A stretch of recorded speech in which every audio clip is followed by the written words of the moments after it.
Welcome to another episode of The Daily Dave. I'm your host, David Chang, and it's the New Year's Eve edition. Last day of the year, December 31st, 2017. That means it's time for the year in review. I guess to keep it quick, I'll just name stuff like really quickly, and maybe later on I'll elaborate on some of the topics. But man, this has been a really crazy year. First things first, I got this really sweet card from my sister. It's of my niece. It's a holiday card and like a hey, my niece was born card. So it's totally awesome. She's super cute. I can't wait to go home and see her again. Hopefully for her first birthday. I like looking at, especially when she's just like a blob. And like the super smug one.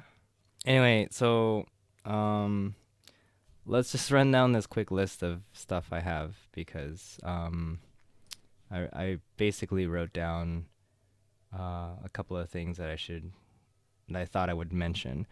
So let's go with the good and the bad of the year. Let's start with the bad. So bad things that happened in 2017, or like not so great. I don't know how you want to call them. Well, first off, my grandfather died. So I have one grandparent left, and he's the one in Costa Rica. Arguably the side of my family, like the side of my family, I didn't get to see very much. So every time we did see each other, it was always like super cool. So I always remember things I remembered about him. Him driving stick shift, sometimes driving like a maniac, putting condensed milk in his coffee. Um, there's a lot of cool things. So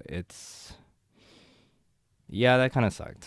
I feel worse for my mom because she's been removed.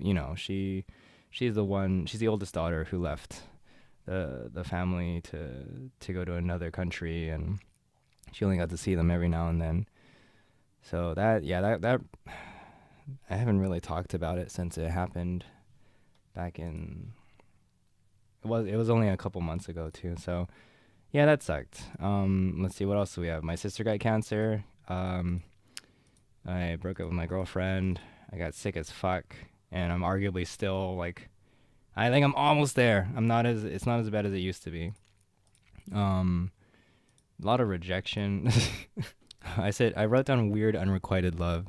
Yeah, I guess so. But those aren't a big deal anymore. Like the whole like, oh, this girl like me or whatever. Like it gets a lot easier. Thank goodness. Holy shit. This is why I need to become a pickup artist and just treat women like shit. No, I'm just kidding. Yeah, I was super depressed during all of December, pretty much into Christmas and everything. I lost my job twice. So that fucking sucked.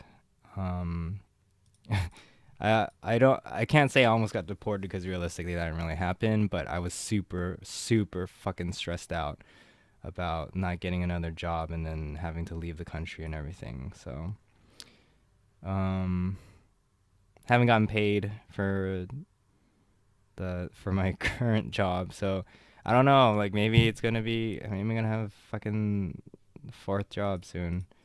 And then my favorite idol group disbanded. Hey, that was a big deal, dude. They were like super cool, and I like supporting them a lot. If you want to go into more facetious stuff, like my favorite in AKB48 also left the group, so it's over, man. It's over. But let's talk about the good stuff. Good things. My niece was born. I got to see her in May. That was super cool. My family came to visit, so my mom, my dad, my sister, one of my sisters, and got to show them around. It was good to talk to them again, and just allow them to experience this country and why I would ever come here 6 times in a row for vacation and then want to live here and stuff like that. Had tons of friends visit. Really appreciate all of you guys who came over. Whether you know it or not, you guys really, really, I really, really appreciated it. Like, it means a lot to see someone familiar and to be able to like, really just sometimes I feel like I pour my feelings out or spill my guts, and you guys help me pick them back up.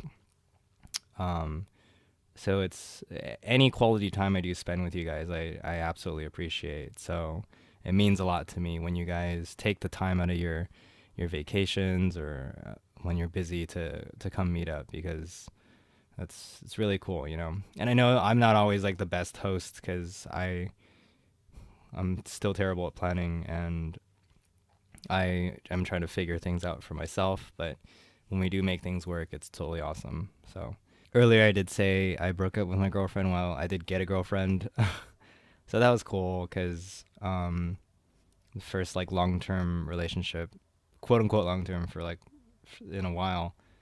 Um, and she was really good to me.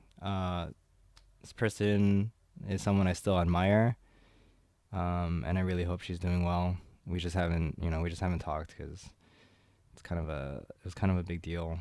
Um, I definitely feel my confidence, like the way I present myself, has been much better this year. Like I've grown in that sense. I'm not saying my self esteem is that much better. No, I think it is. Like the good thing is I'm realizing that there's so many things that can bring you down, but like, that's you learn from that. You rise from the ashes of that. So I can be kind of dramatic with the whole like, oh no, I lost my job. Oh no, this didn't work out. Oh no, like I'm so sad about this. But what I realize is I can take a lot more of this than I thought I could. Like I honestly just kind of a wuss. And it's good to see myself going through all this shit, but I can still just be like, yeah, it's life. I'm okay with it, you know. Obviously, there's kind of it's a problem in terms of like a long-term plan. I mean, it's a monkey wrench. It's not like this derails my life. It sucks to see when I'm like, hey, I expected to be at this job for 2 years, blah blah blah, and it's like, nope, cut that off, do something else, different action. Um, but yeah, it's I guess it's surprising to see myself go through all this stuff and still just be like, yeah, that's just the way life is. Like let's not jump in front of a train today. I climbed Mount Fuji this year. That was pretty insane. I still don't even. It's weird. Like it's like, yeah, I did it, and then people are like, wow, holy shit, like you actually did that. I'm like, yeah, it's whatever. It was hard for me, sedentary lifestyle and everything. And yeah, I'm glad I did do it because it was like a feeling of accomplishment. I don't know. Like I just don't really think about it. I'm like, yeah, I did that, whatever. Like fuck that. Um, I saw the autumn foliage at Takao-san. That's something I wanted to do last year, so I did that this year. Very cool. Got to go to the Ghibli Museum. Thanks to my friend, and that same idol group I was talking about. They disbanded, but I did get to see their last show. I did get to say goodbye to them, and that was cool. Um, yeah, I mean, a lot of pros and cons, a lot of areas of growth, a lot of new things. One bad thing was fucking mold was growing in my room, like in my on my windowsill or whatever, because of all the moisture being trapped there, and it was affecting my eczema. Like it was, I had really really itchy eyelids, neck, spots showing up on my hands, fucking all over my body was really just uncomfortable. Like there were times where I couldn't sleep. But that was also like compounded with the stress of like, should I stay or break up with my girlfriend? Am I gonna get a job? Is this the right place I'm gonna be in? All this other shit. Like my current mentor has been telling me about how a lot of this like unnecessary stress or my reaction to the stress is my skin like flipping the fuck out.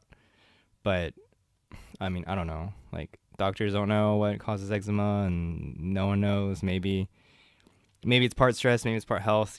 So who knows?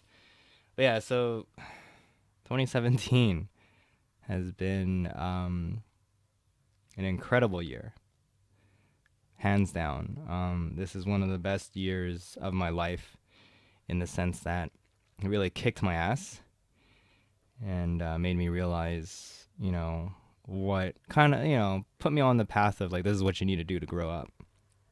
But at the same time, it's been filled with a lot of pluses that I'm so grateful for, you know?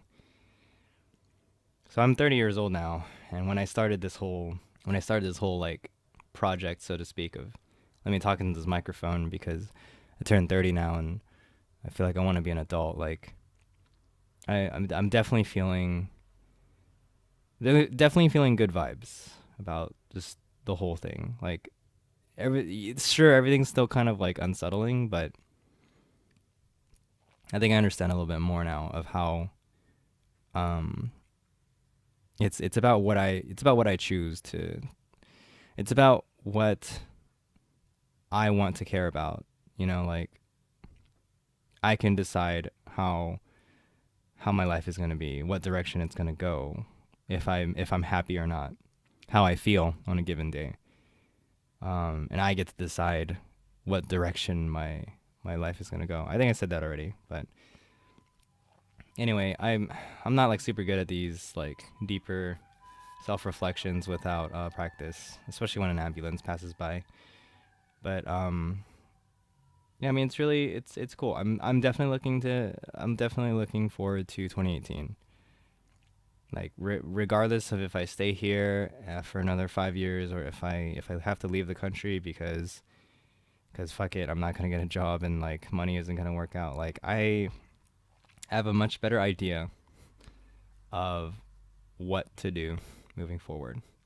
Like it's still gonna suck if it doesn't go the way I want it to, but at least I know that I have more tools in my toolbox to handle these situations. That includes stuff like preparing for work, planning stuff out, knowing how to communicate with people, knowing, practicing different things like practicing failure, pushing myself to the limit, being uncomfortable all the time. Got to read more books too. Got to take the time to read books. So, yeah, I mean, I hope it's been good, like keeping up with my videos. Let me know what you guys think of them, or if there is something you would want me to address specifically. I mean, I know every now and then I'll sprinkle in like a thing about my life here in Japan specifically. This time it was just, hey, here's the year in review, because it's the time, Yeah, later on I'll tell you guys more about how I ended up here, what the process was, how I got my current job, and just a lot of other things that maybe you're curious about. So, thanks for following along, and look forward to many more to come. All right, guys. Happy New Year. Thanks so much, and yeah, take care of yourselves, all right? All right, peace out.